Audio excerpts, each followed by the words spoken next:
Mire lo que dice la palabra en el libro de Marcos capítulo 6, versículo 30, dice así: entonces los apóstoles se juntaron con Jesús y le contaron todo lo que habían hecho y todo lo que habían enseñado.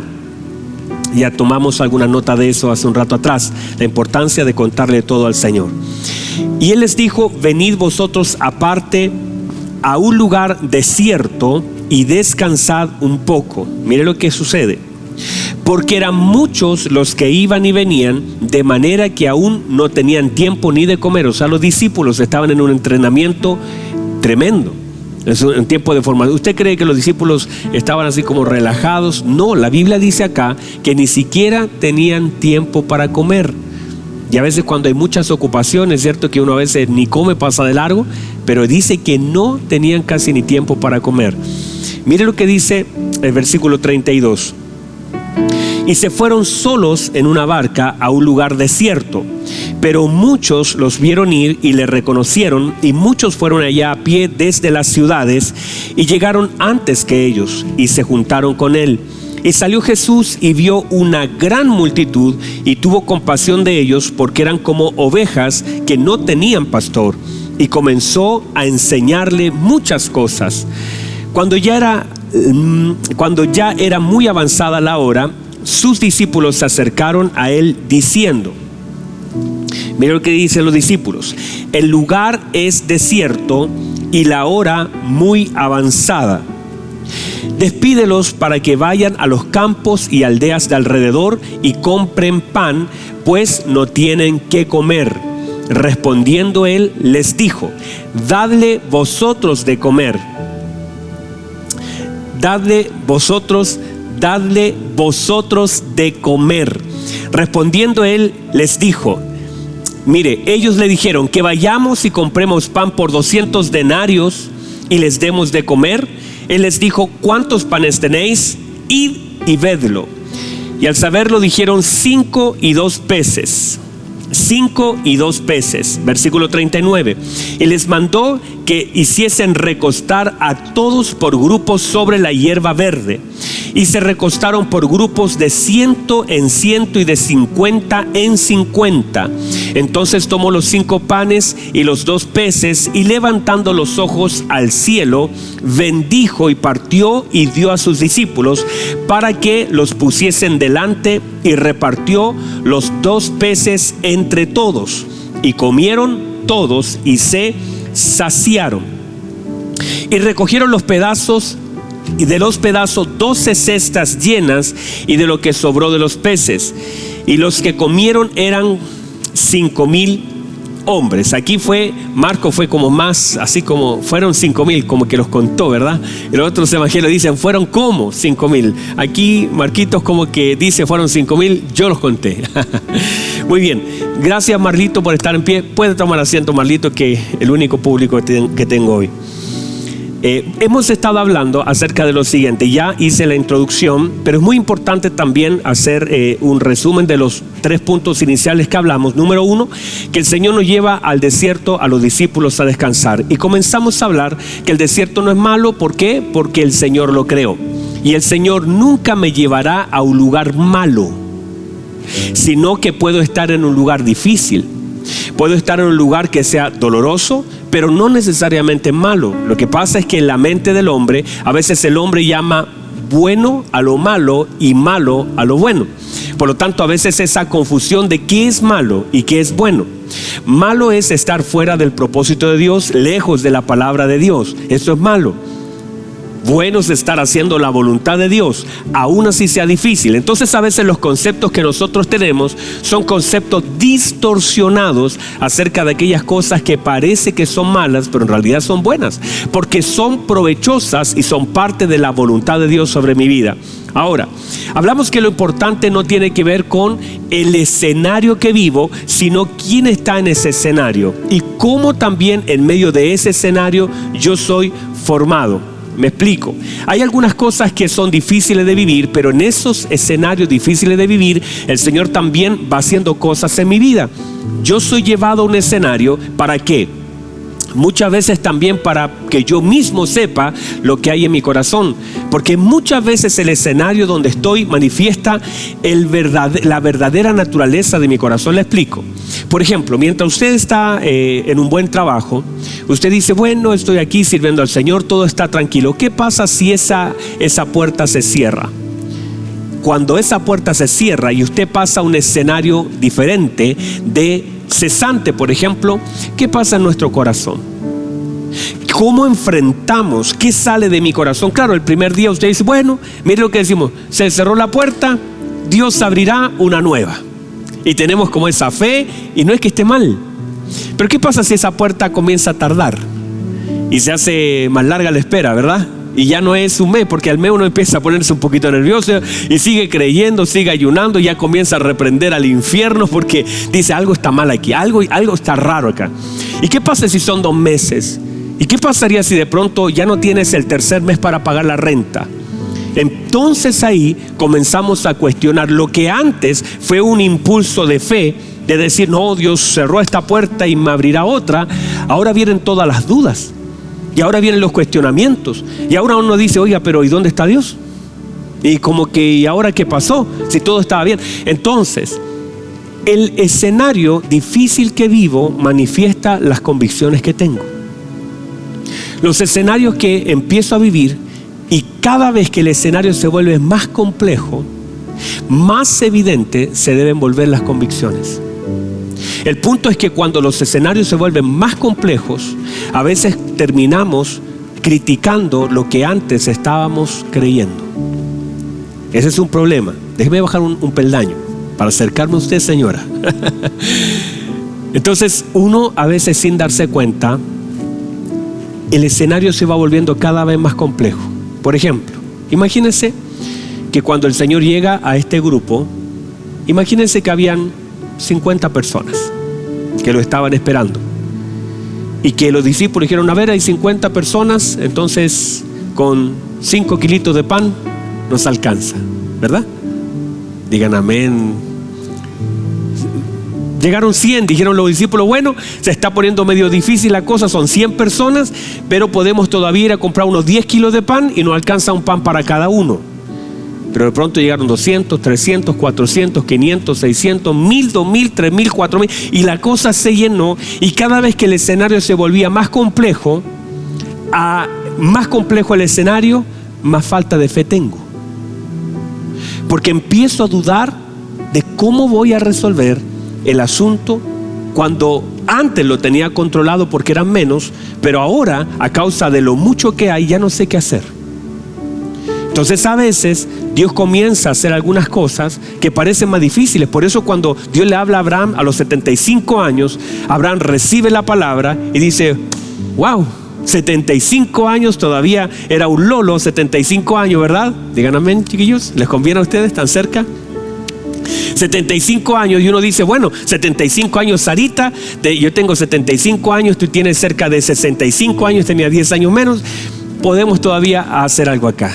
Pero pasó 76, 77, 78, 79, 80, 81, 82, 83, 90, 91. Y ya la cosa, uno dice, ¿ya qué pasó? Cada vez, entonces se va poniendo el escenario más difícil. Y en medio de ese escenario difícil, entonces se va probando la verdadera convicción. Por eso cuando las cosas se ponen difíciles, lo difícil manifiesta la verdadera convicción. Y es donde yo debo mantener mi fe. Cuando son 5 y cuando son 10, mantener mi fe. Cuando el horno se encendió y cuando lo calentaron 7 veces más, se multiplicó por 7, 700% más de fuego. Y aún así las convicciones permanecieron, no cambian, permanecen. Entonces a veces estoy metido en un escenario que es complejo, pero no es un escenario que está ajeno a la voluntad del Señor. Entonces yo debo tener tal convicción que aunque el escenario cambie, lo importante no es si cambia el escenario, lo importante es si cambia quien me acompaña. Porque si el Señor está conmigo en este escenario, yo debo confiar que también estará en este escenario. Y que si de pronto la cosa vuelve a cambiar acá, yo sigo creyendo Y si la cosa se viene para acá, yo sigo creyendo. Pero no cambian mis convicciones, lo que cambia son los escenarios. Los escenarios pueden cambiar, las convicciones deben permanecer. Cuando eso sucede, entonces la manifestación de nuestra confianza o nuestra duda muchas veces tiene que ver con los escenarios que enfrentamos. Y cuando enfrentamos, ahí las convicciones toman un papel importante, porque si a usted le dice, por ejemplo, el médico, usted tiene cáncer, la pregunta es ¿qué cambia en nosotros? Muchas veces cambian algunas cosas de la forma en cómo vivimos, cómo nos comportamos. Atención a esto.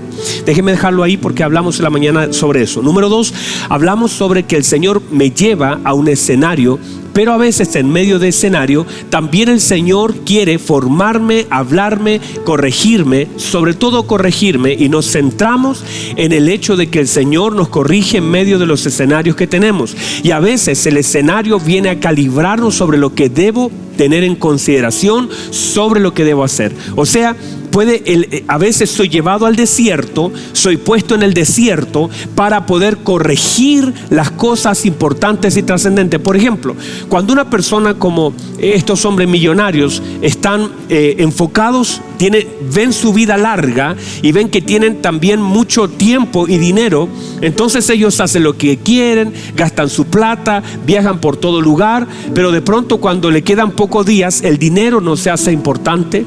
De hecho, cuando una persona está muriendo en un hospital, por ejemplo, ahora mismo que estamos llenos de esta enfermedad de COVID, entonces la gente no espera ver los títulos de las casas, la llave del auto, fotos de la mansión. Lo que quiere la gente es tener un celular para ver el rostro. Y yo estoy seguro que cambiarían todo el dinero que tienen por tener un día más con las personas que aman. Estoy completamente seguro que esas personas que han muerto, actores, futbolistas, cantantes, de todo tipo, hombres millonarios, de todas formas, de todo tipo, estoy seguro que todos ellos cambiarían todo lo que han conseguido en toda su vida por un día de estar con la gente que aman antes de morir, y no morir en un hospital, morir solo, morir apartados. De hecho, decían, no me acuerdo en qué país fue, que leí que no servía ya el dinero. No sé si fue en Paraguay, pero no me recuerdo el país, pero decía que estaba, en Paraguay creo que fue, estaba tal el límite de la crisis en relación a las camas que habían ahí, que no importaba cuánto dinero tuviera, la importancia política, social, económica que tuviera la gente, ya no había lugar ni para el rico ni para el pobre. No habían camas reservadas, no había nada. Entonces no importa si tú tienes una cuenta grande, una casa grande, un auto grande, grandes proyectos, grandes títulos, no te sirve.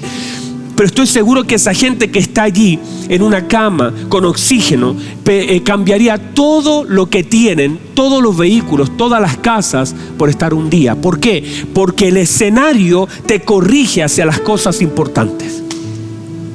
El escenario que vive a veces viene a corregirte sobre las cosas que son trascendentes, y tenemos que aprender a valorar lo que tenemos y a pesar las cosas que están delante de nosotros, porque si no tendremos que a veces vivir escenarios que a veces ya es demasiado tarde para poder corregir. Muchas personas me he dado cuenta que cerrando los ciclos de su vida miran hacia atrás y se dan cuenta que hicieron grandes esfuerzos de tiempo, económicos, para poder dar un buen pasar a hijos que no conocen. Reciba eso, por favor, que se esforzaron en hacer cosas para gente que ni siquiera pudieron disfrutar. ¿Qué sentido tiene que yo haga tanto y no termine disfrutando aquello que vivo? ¿Por qué? Porque a veces nos centramos equivocadamente, gastamos el tiempo en cosas que no son trascendentes, y por eso es muy importante que los escenarios a los cuales también el Señor me lleven también a corregir el camino por donde voy. Diga amén, diga gloria a Dios, diga algo. Luego, para cerrar esto que hablamos en la mañana, que por supuesto uno podría darle vuelta y profundizar mucho, hablamos acerca de la compasión de Cristo. Y hablamos acerca de que la Biblia dice que cuando Él sale y ve la gran multitud, la Biblia dice que cuando los ve, era como sintió compasión. Y dijimos que compasión era que las entrañas se le movieron, porque era como ovejas que no tenían pastor.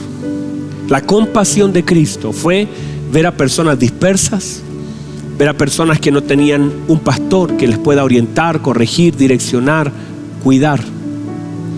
Y eso le causó dolor al Señor. Y ese dolor, ¿qué hizo? Versículo 34 dice: y entonces, al sentir compasión por ellos y ver a esa multitud, le comenzó a enseñar muchas cosas. Y cerramos hablando que la mucha enseñanza manifiesta el mucho amor. Que toda esa enseñanza que el Señor nos da por medio de su palabra es la manifestación del mucho amor que el Señor nos tiene. Por eso, cuando yo recibo una enseñanza, y a mí me gustan las predicaciones que me enseñan algo, dígame, alguien que le guste también. Cuando el Señor me corrige en algo que estoy mal, cuando el Señor me calibra en algo que estoy haciendo mal.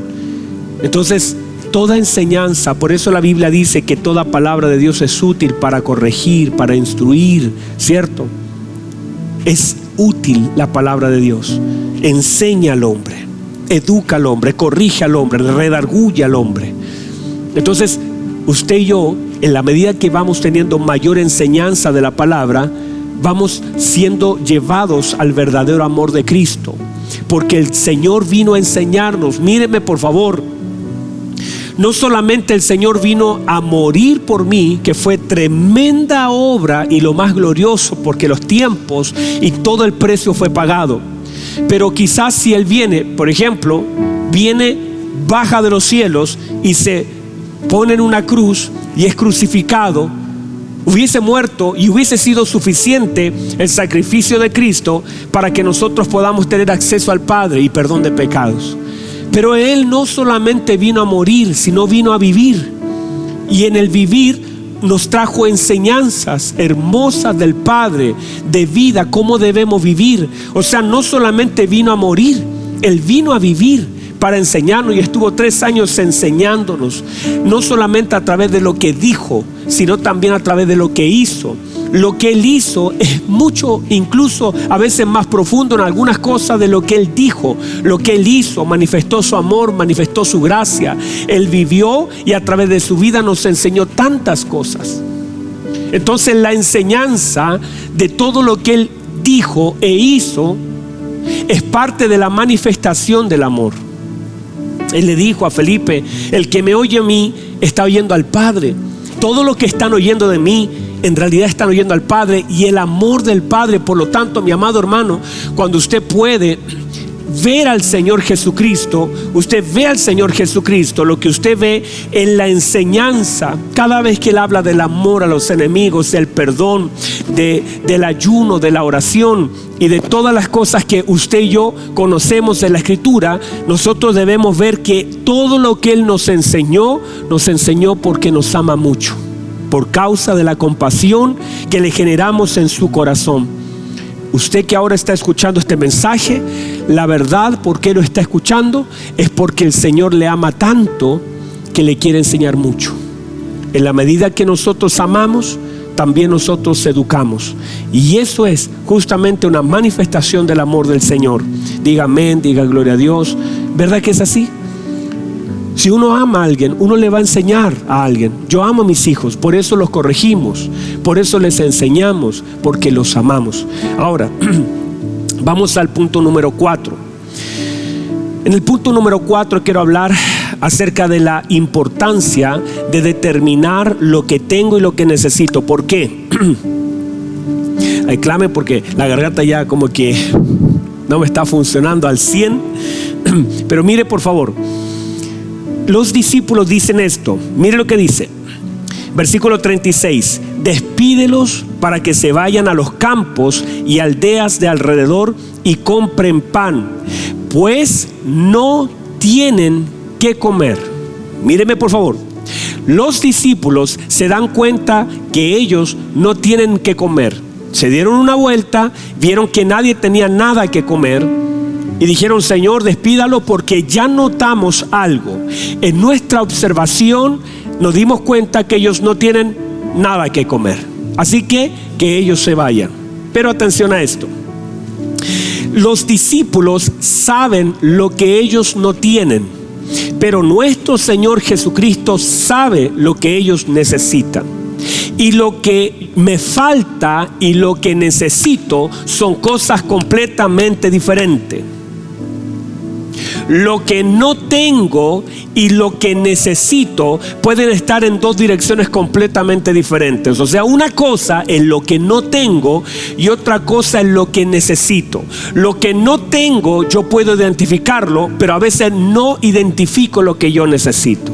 Yo puedo saber que no tengo dinero, pero y a veces digo, uy, me falta dinero. Y el Señor dice, no es que te falte dinero.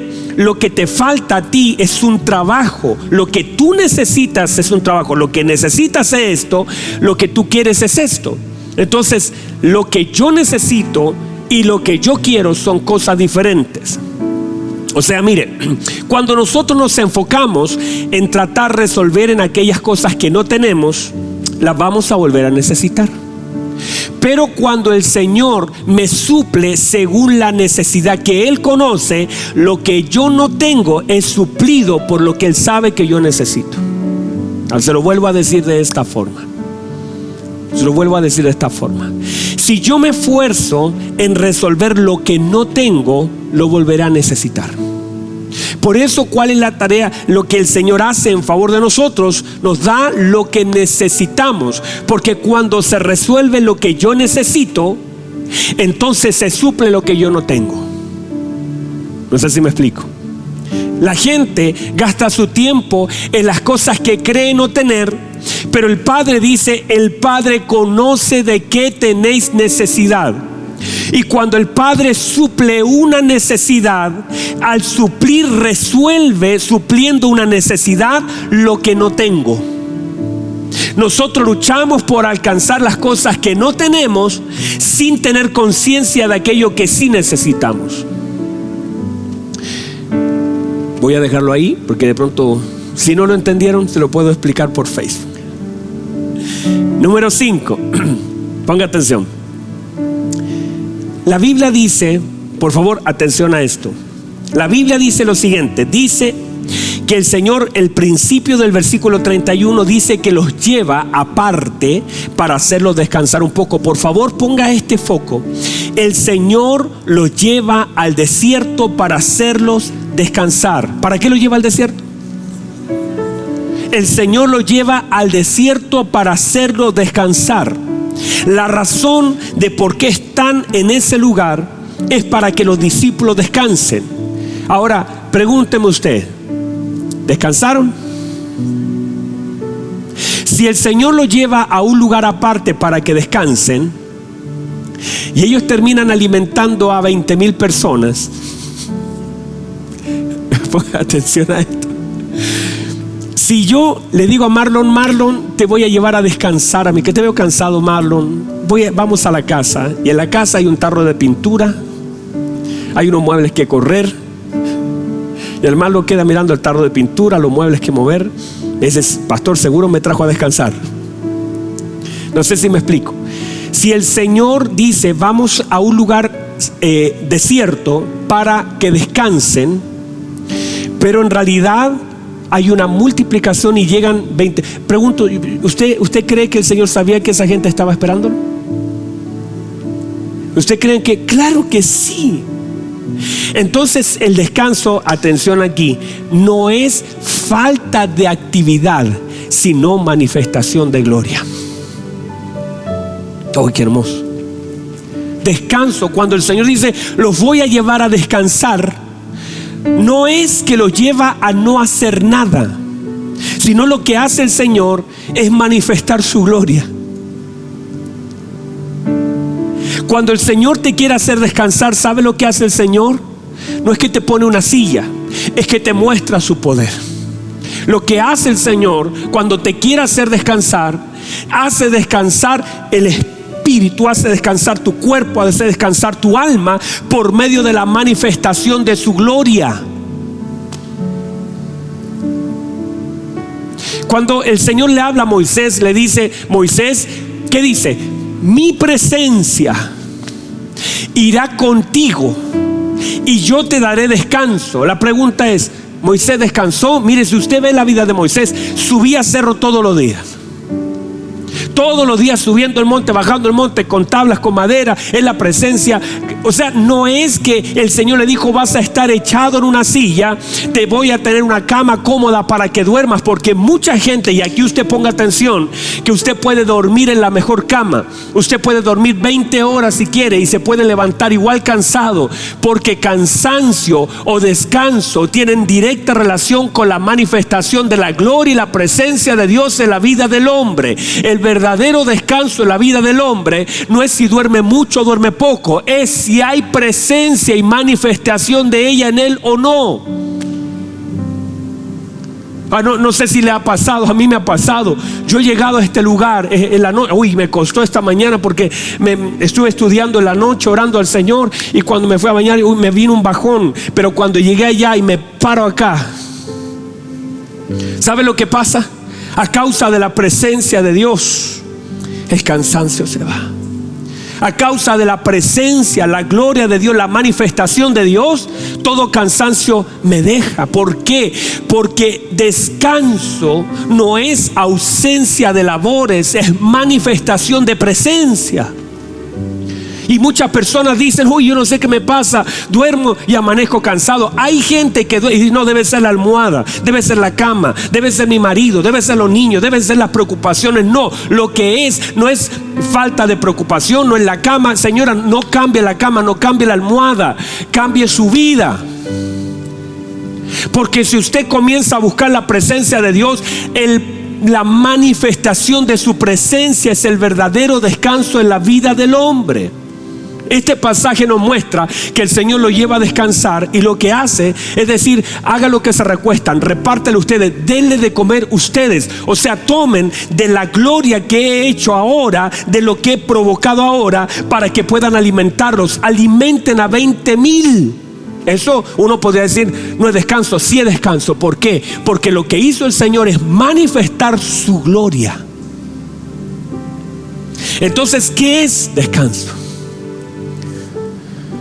Me lo llevó al desierto. Míreme por favor. Lo llevó al desierto. ¿Para qué? Para que escuchen las enseñanzas, para que conozcan su corazón, para que pueda el Señor suplir una necesidad, y para que ellos puedan ser testigos de lo que para ellos era poco, para el Señor era suficiente.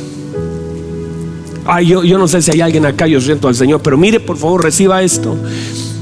Los discípulos dicen: Señor, la hora ya es avanzada, el lugar desierto, hemos estado todo el día aquí escuchando sus enseñanzas, despídalos para que se vayan, porque no tienen que comer. Logro identificar lo que no tienen. El Señor le dijo: no, ustedes le darán de comer.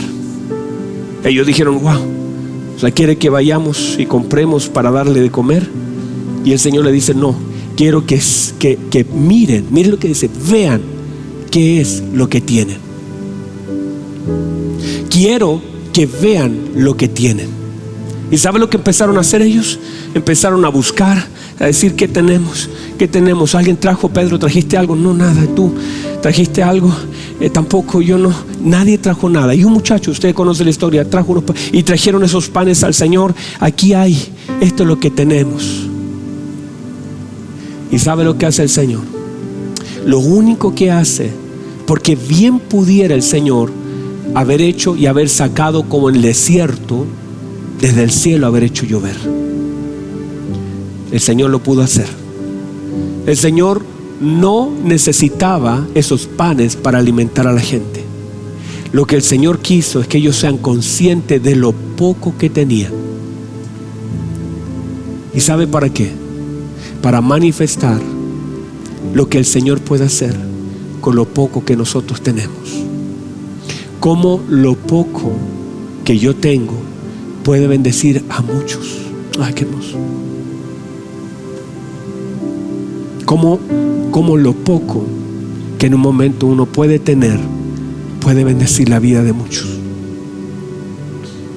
Cómo a veces lo poco de nosotros, lo poco de usted, las pocas fuerzas que a veces tenemos. ¿Cuántas veces Andreita, que está ahí, ha tenido pocas fuerzas, ha tenido dificultades, ha tenido situaciones y ha tenido pocas fuerzas?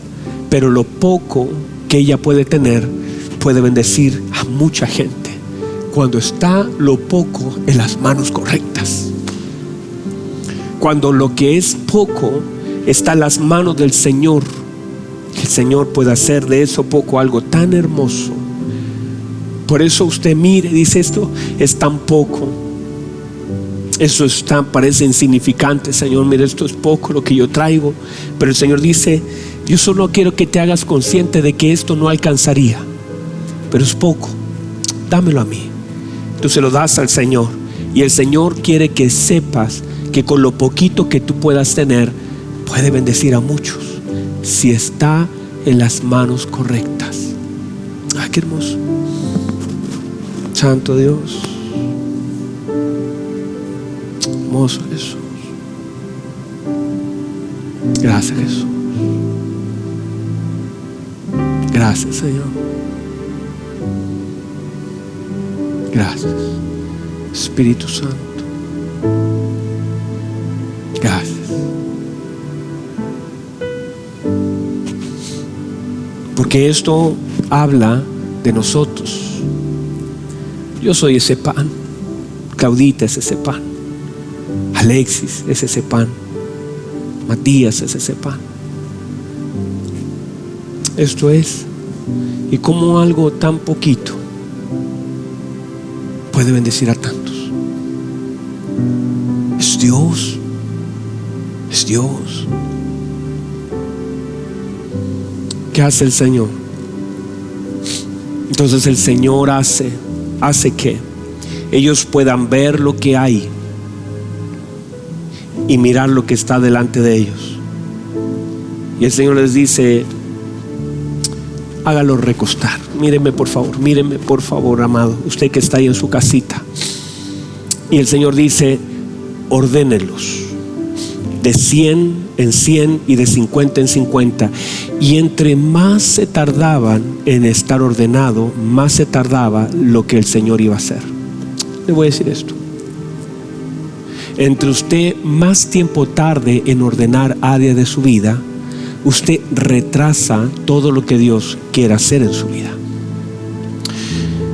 Si ellos dicen, muchachos, nos vamos a ordenar, y todavía hay gente caminando, todavía la gente está, no había ninguna. Dice que cuando estuvieron ordenados, cuando todos ya estaban sentados, el Señor hizo una multiplicación.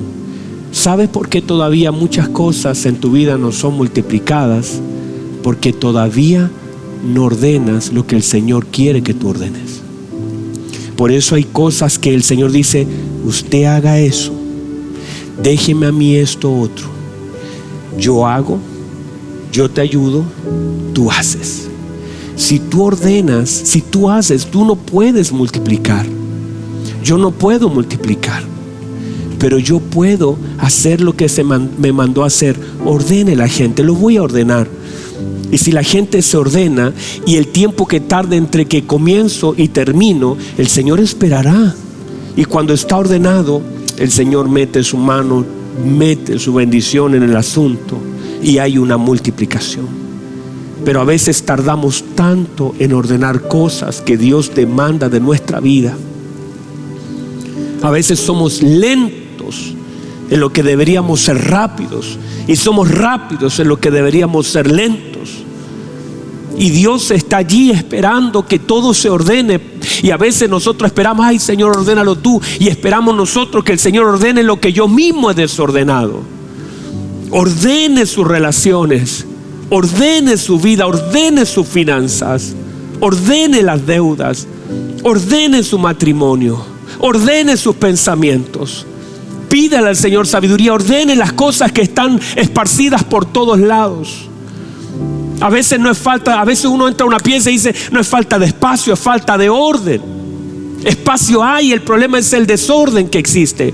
Y muchas cosas queremos ver la mano de Dios, pero Dios no va a meter su mano a menos que haya orden. Y a veces queremos ver la mano del Señor en nuestra vida, en una vida llena de desorden.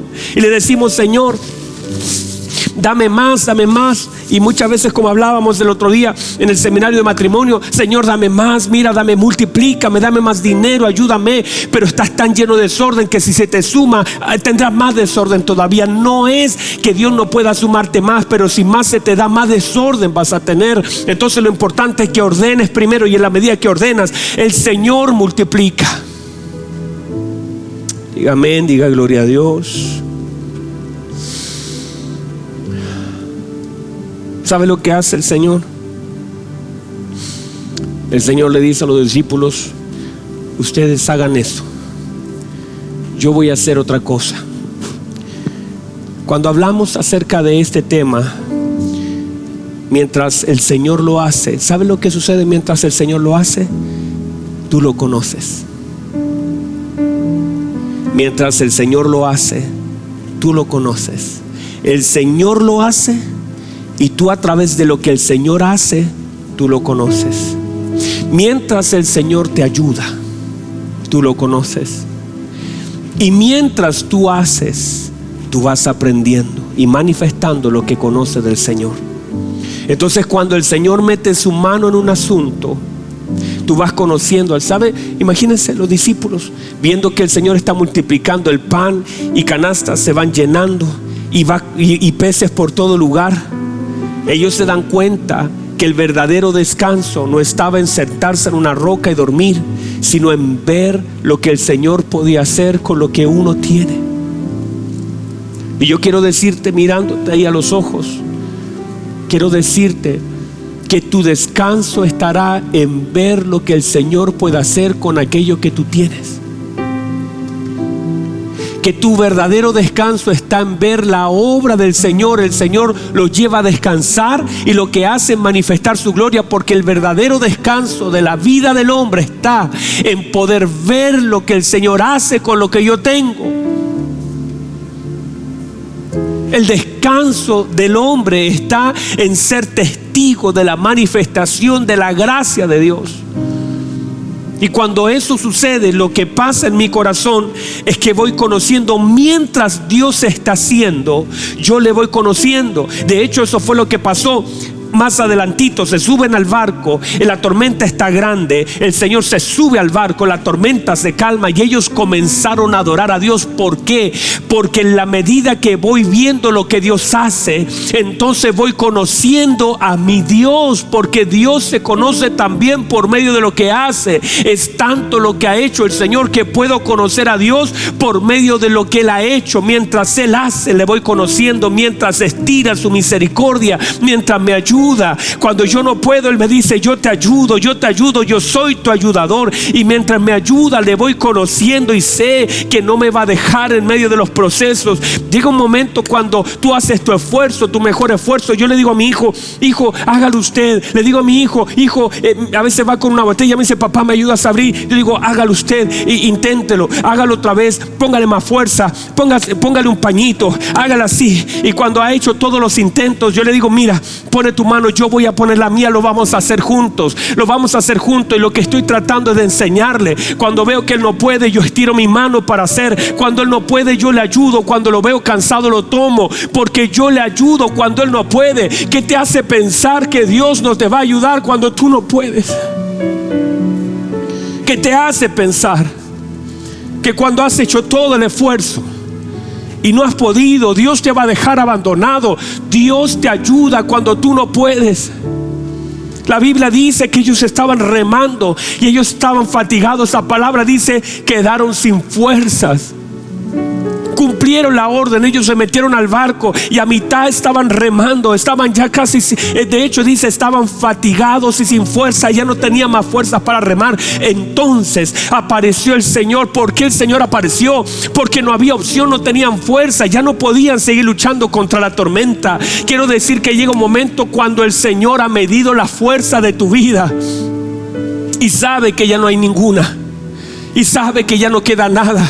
Entonces el Señor aparece para decir: yo he visto lo que has hecho, estás fatigado, no te voy a dejar en medio abandonado. Si yo mismo te mandé a cruzar sabiendo que no podías, estoy aquí para decir que yo te voy a ayudar para llegar donde te mandé a llegar. No te voy a dejar, no te voy a abandonar, estoy contigo en este proceso. Si las fuerzas faltan, yo soy tus fuerzas. Si estás fatigado, yo soy tu ayuda. Y si no puedes caminar, yo te cargo. El Señor dice: si la ovejita se fue, dice que la toma en sus hombros y la devuelve al redil. Si ella no puede, yo la cargo. ¿Qué te hace pensar que estás solo en esta batalla? ¿Qué te hace pensar que para ti son importantes tus hijos y para Dios no? Para Dios también son importantes tus hijos. Para Dios es importante tu esposo. Para Dios es importante tu padre y tu madre. Marlon, para Dios es importante la vida de tus padres. Mientras tú estás orando por ellos, el Espíritu Santo ora contigo. El Espíritu Santo ora junto con nosotros con gemidos indecibles.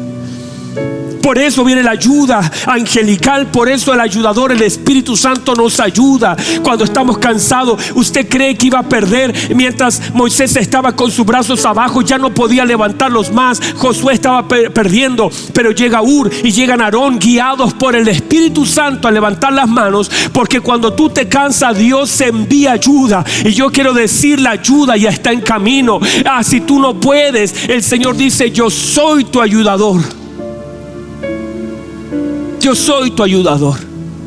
Llega un momento donde el Espíritu Santo, por eso se habla que Él es el Paracleto, uno que se para al lado de uno para ayudarnos. Viene el Espíritu Santo, dice, el ayudador, el que nos ayuda en nuestras debilidades, el que nos da las fuerzas cuando no tenemos, el que nos consuela. Él es.